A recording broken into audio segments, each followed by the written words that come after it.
ఇంద్రలోక భవనాన్ని ఈడ్చుకొచ్చి గదిలో మార్చి మళ్ళీ కట్టారో ఏమో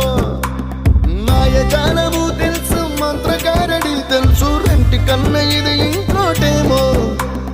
నీలాకాశం నేలాకొస్తే ఇట్టాగే ఉంటాదో ఏమో ఈ సంతోషం దాచాలంటే హృదయాలు ఓ వంద కావాలేమో ఇంతందంగా ఉంటుందా ఈ లోకం